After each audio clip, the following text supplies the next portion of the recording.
अब ये देखो, ये जो फोर्थ पोम है, how to tell wild animals, it is quite similar, और you can say in contrast to the previous one. पहले हमने देखा था टाइगर इन द जू। वहां पे the poet was talking about Leslie Norris, है ना। क्या बताया कि भाई फ्रीडम बहुत जरूरी है and these animals should live in their natural habitat. तो जो लेस्ली नॉरिस ने प्रमोट किया वही सेम चीज यहाँ पे इस पोम में है। और यहाँ पे सिर्फ टाइगर नहीं है, there are so many other animals as well. तो ये जो एक बहुत ही ह्यूमरस, एक फनी जो प्रेजेंटेशन है दैट इज शोन हियर, सबसे फनी, सबसे जो मजेदार, जो अम्यूजिंग जो पोम है वो यही है। So what is the quality, अगर एग्जाम में आया कि भाई ब्रिंग आउट द ह्यूमर, तो ह्यूमर का मतलब क्या होता है? Something which is funny, something which is amusing, है ना, जिसको पढ़ के सुन के आपको मजा आए, आप हंसो। ऐसा ही कुछ है यहाँ पे, how to tell wild animals. अब पोइट ये कह रहा है, कैरोलिन वेल्स, किसने लिखी है ये? Caroline Wales. अब पोइट ने क्या कहा है यहाँ पे कि भाई अगर आप कभी एशिया के जंगलों में जाओ तो फिर एनिमल्स को कैसे आइडेंटिफाई करोगे? अब तीन जो एनिमल्स हैं वो तो कैट फैमिली के हैं, जैसे लायन, टाइगर और लेपर्ड, है ना। तो the poet is talking about the physical appearance, और उनकी हर जो एनिमल है ना उसका एक ट्रेट है, उनकी ना एक पर्टिकुलर क्वालिटी है। So that quality also has been shown here. तो वो क्वालिटी क्या है? सबसे पहले लायन। तो the poet is talking about that lion कि भाई वो लार्ज एंड टॉनी बीस्ट है। तो बहुत बड़ा सा एनिमल अगर आपको दिखे, आप जंगल में जा रहे हो, और वो टॉनी, टॉनी का मतलब है ब्राउनिश। तो अगर आपको ब्राउन कलर का एक बड़ा सा एनिमल दिखे तो समझ जाना कि वो लायन है। और अगर तब भी आपको थोड़ा सा कंफ्यूजन हो तो आपको क्या करना है कि वो बस उसका रोर सुनना। रोर क्या होता है? जो दहाड़ जो होती है, अगर उससे आपकी जान चली जाए, इट विल किल यू। मतलब अगर वो एनिमल रोर कर रहा है, दहाड़ रहा है, तो इट विल किल यू। तो आपको पता चल जाएगा कि भाई वो क्या है, लायन है। ठीक है। दूसरा, टाइगर जो है उसकी ब्लैक स्ट्राइप्स हैं और येलो बेस है। तो येलो बेस पे अगर आपको एक एनिमल दिखे जिसके येलो बेस पे ब्लैक स्ट्राइप्स हैं, तो वो क्या है? टाइगर। और इसकी भी एक खासियत है, इसकी खासियत क्या है कि एक तो ये बहुत ही नोबल बीस्ट है और बहुत इजीली आप इसे पहचान सकते हो। और ये क्या करेगा? It will eat you. तो अगर एक एनिमल आपको देखते ही खा जाए तो समझ जाना कि वो टाइगर है। ठीक है। अभी ये जो सारी चीजें बता रही हूँ उसके पीछे का एक लॉजिक क्या है, सिग्निफिकेंस क्या है, that we are going to see very soon. फिर आते हैं लेपर्ड पे। पहले ये याद कर लो कि भाई ये पांच जो 6 पॉइंट्स हैं ये आपको पता होने चाहिए, क्योंकि ये हर जगह आपको बताने पड़ेंगे, है ना, ये आपका बेस है। अब आते हैं लेपर्ड पे। लेपर्ड कैसा है? It is peppered. पेपर्ड का मतलब होता है कि हर जगह स्पॉट्स है। यहाँ पे इसका मतलब स्पेसिफिकली ये है कि it is covered with spots. तो अगर आपको एक ऐसा एनिमल दिखे कि जिसके बॉडी पे बहुत सारे स्पॉट्स हैं, ऐसा ही होता है लेपर्ड।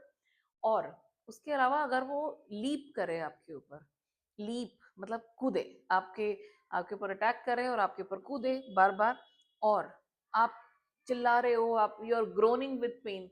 ग्रोनिंग का मतलब क्या होता है? दर्द से कराहना। So you are groaning with pain और फिर भी कोई फायदा नहीं है, वो आपकी नहीं सुन रहा है, तो समझ जाना कि वो क्या है, वो लेपर्ड है। अब यहाँ पे पोइट ने ना एक ये पोइटिक लाइसेंस भी आपको समझना है कि poet has taken some liberty hair.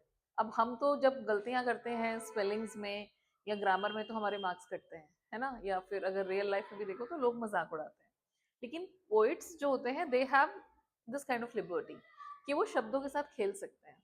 And this is what this Carolyn Wells has also done. तो यहाँ पे पोइट ने क्या किया है, that the poet has used this poetic licence. कैसे? यहाँ पे एक वर्ड यूज हुआ है लेप। एक्चुअली ये लेप नहीं है, ये लीप ही है, जिसकी स्पेलिंग क्या होती है? ये LEAP। But the poet has used this word लेप। तो लेप एंड लेप क्या होता है, कई बार उन्हें राइमिंग स्कीम बनानी होती है ना, तो वो राइम करने के लिए, ताकि वो मेल खा जाए उसके साथ, इसलिए ये इस तरह की चीजें करते हैं। ठीक है। सो ही ओनली लेप एंड लेप अगेन। तो यहाँ पे ये यूज हुआ है। ठीक है। उसके बाद देखो बेयर। अब जो बेयर है वो कहता है कि जंगल में आप गए और आपको किसी ने टाइट हग दिया, तो समझ जाना कि वो बेयर है, भालू है। ठीक है। और अगर फिर भी कोई कंफ्यूजन है तो फिर वो it will give you more caressing. Caressing क्या होता है कि भाई बेयर ने आपको टाइट हग किया हुआ है और वो आपको सहला रहा है। कैरसिंग का मतलब क्या होता है? Caress, it will give you more caress. Caress करना, किसी को सहलाना, पुचकारना, लाइक दैट। सो आप समझ जाना। Now this is irony. क्या कहते हैं इसको? ये क्वेश्चन आ सकता है आपका 3 मार्क्स में भी कि भाई यहाँ पे आयरनी क्या है इस पोम में। तो इसको आयरनी कहते हैं क्योंकि हग जो होता है, जब आप किसी को एम्ब्रेस करते हो, एक और वर्ड आप लिख सकते हो, एम्ब्रेस, है ना। जब आप किसी को हक करते हो, जब आप किसी को जप्पी पाना, जो हम कहते हैं, तो अगर आप वो करते हो तो that is a sign of love, है ना। वो हम किस लिए करते हैं कि भाई you love that person, you are showing your affection to that person. जैसे मदरली हग कितना अच्छा होता है ना, वी फील क्वाइट गुड, बहुत, it has that therapeutic impact. लेकिन यहाँ पे थेरेपी मिल रही है आपको। यहाँ पे अगर बेयर आपको हक कर रहा है तो वो इतना टाइट हक करता है कि जान निकाल देता है। So that's why it's ironical. So it's not about love. तो ऐसे ही जिंदगी में भी याद रखना है आपको कि अगर लोग आपसे बहुत प्यार से बातें कर रहे हैं, if people are very much friendly with you, it doesn't mean that they are your true friends. ठीक है? तो कहते हैं ना कि appearances are often deceptive. क्या होता है deceptive? धोखे वाला। तो जो दिखता है ना वो हमेशा वैसा ही हो, ऐसा जरूरी नहीं है। तो अपीयरेंसेस आर ऑफन डिसेप्टिव, याद रखना। अपीयरेंस मतलब कि जो चीजें जैसी दिखती हैं वैसी नहीं होती हैं, है ना। तो remember that, and this is a very good advice the poet is giving. उसके बाद आते हैं हाइना। अब ये जो हाइनाज होती हैं इनका मुंह बड़ा पतला सा होता है, जैसे लोमड़ी होती है ना, ऐसा सा मुंह होता है। और इनका इनकी शक्ल ही ऐसी होती है कि ऐसा लगता है कि वो स्माइल कर रही है। बट ये कर रहे हैं, मतलब मेल फीमेल कोई भी। तो ये जो हाइनाज है ऐसा लगता है कि ये स्माइल कर रहे हैं, इनकी इनकी शक्ल ही ऐसी होती है, लोमड़ी जैसा मुंह होता है पतला सा, and face is like that, but they are not at all smiling. बहुत ही वाइल्ड, बहुत खतरनाक होते हैं ये हाइनाज, और ये अटैक करते हैं पूरा। ठीक है, जैसे वुल्फ और लोमड़ी ये उस वाली कैटेगरीज में आते हैं। ठीक है, तो वो स्माइल करें। तो अगर कोई एनिमल आपको दिखे और वो आपको देख के स्माइल कर रहा है तो समझ जाना कि वो क्या है, वो हाइना है। और अगर किसी एनिमल के आंसू दिख जाए, क्रोकोडाइल टीयर्स आपको पता ही होगा, तो ये कहते हैं ना नकली आंसू, वो वाली चीज है। तो ये जो 3 एग्जाम्पल्स हैं ये आयरनी है। तो यहाँ पे रोने का मतलब एक्चुअली वो क्रोकोडाइल रो नहीं रहा है, वो एक नेचुरल एक फिनोमिनन है कि भाई उसके आंखों से पानी निकल रहा है। But this crocodile is not crying actually. So remember that ये तीनों आयरनी है। तो अगर आयरनी वाला क्वेश्चन आता है तो you are going to talk about this 3 points. ठीक है, और ये कैट फैमिली के 3 हो गए, फिर ये हाइना, क्रोकोडाइल और बेयर आपको याद रखना है। अब आते हैं, I think this is number 7, yes, this is chameleon. इसको चमेलियन मत बोलना, दिस इज कैमिलियन। कैमिलियन क्या होता है? गिरगिट। तो जो गिरगिट होता है वो कैसा होता है? The poet is giving in detail explanation कि भाई जो गिरगिट होता है इट्स लाइक अ लिजर्ड, जैसे छिपकली होती है उस तरह गार्डन लिजर्ड की तरह होता है।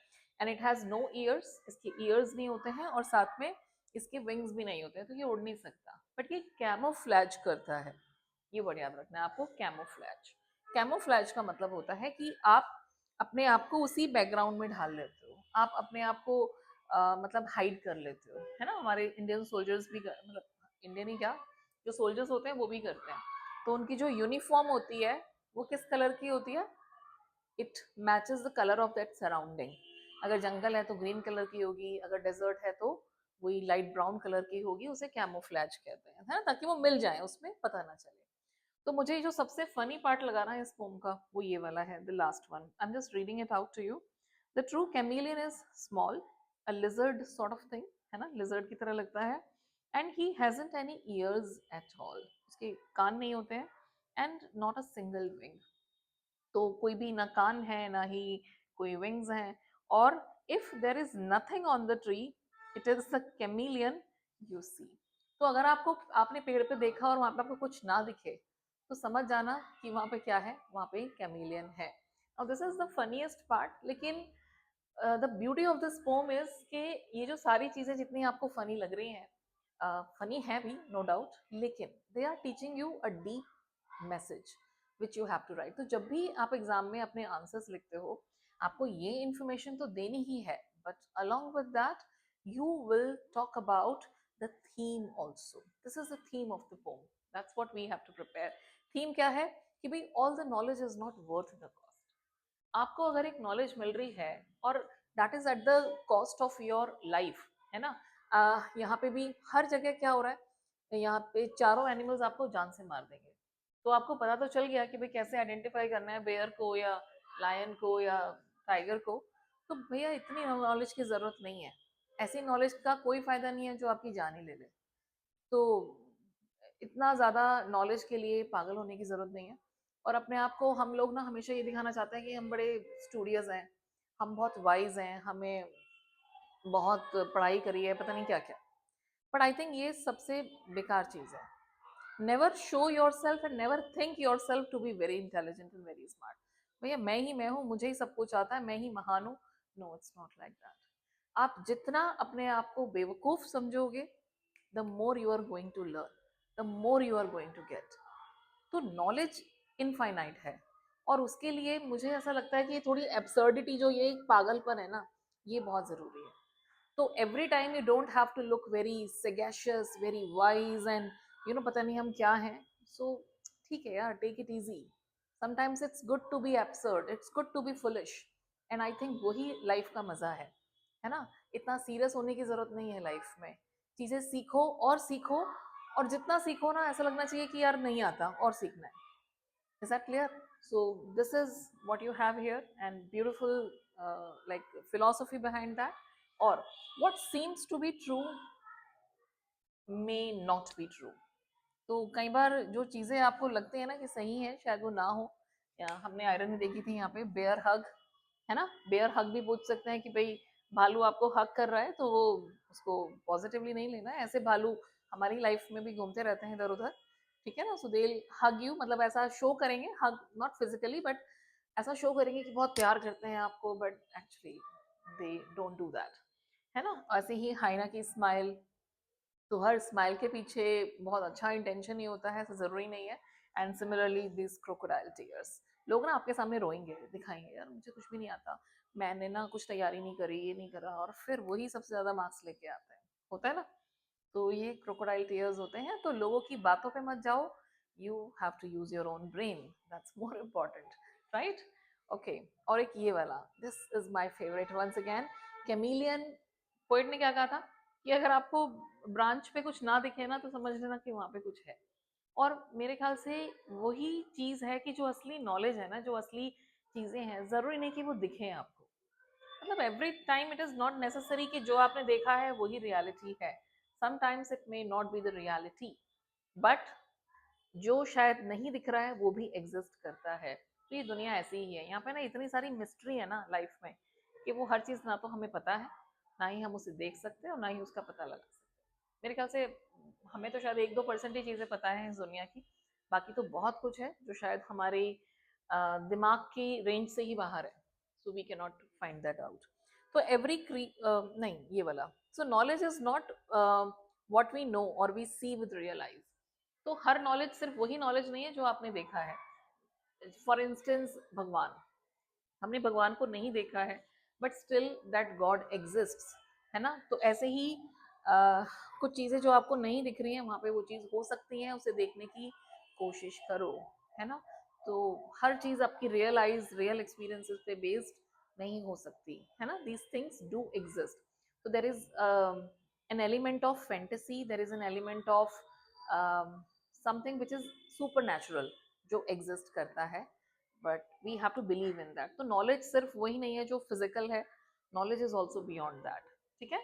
तो ये सारे जो पॉइंट्स हैं ये आप इसमें इंक्लूड करोगे, इससे आपका एक पूरा एक लॉन्ग आंसर तैयार हो जाएगा। And sometimes this can also be asked with comparison, you know. हाँ, and the last one, I forgot this, every creature possesses a unique trait. आपने देखा यहाँ पे ये भी एक क्वेश्चन आ गया, तो आप ये सारा एक्सप्लेन कर दो कि भाई हर क्रीचर की एक अपनी एक खासियत है ना। लायन आपको कैसे मारेगा, रोर करके। और टाइगर कैसे मारेगा, टाइगर तो आपको सीधा खा ही जाएगा, मारने की जरूरत ही नहीं है, it will eat you up. And if we talk about leopard, तो वो तो उसके नाम से ही वर्ड ले लिया, लीप, कूदेगा आपके ऊपर और जान निकाल देगा। और आप इवन अब रो पीटो जो मर्जी करो, it's not going to change its mind. तो if you are groaning with pain, it's of no use, कोई फायदा नहीं होने वाला, it is going to be in vain. In vain का मतलब होता है बेकार हो जाएंगे आपके एफर्ट्स। तो रो पीटो कुछ भी कर लो, nothing is going to happen, है ना। तो हर एनिमल की अपनी एक खासियत है, टॉक अबाउट दिस, ये सारे पॉइंट्स याद करो और उसके हिसाब से लिखो।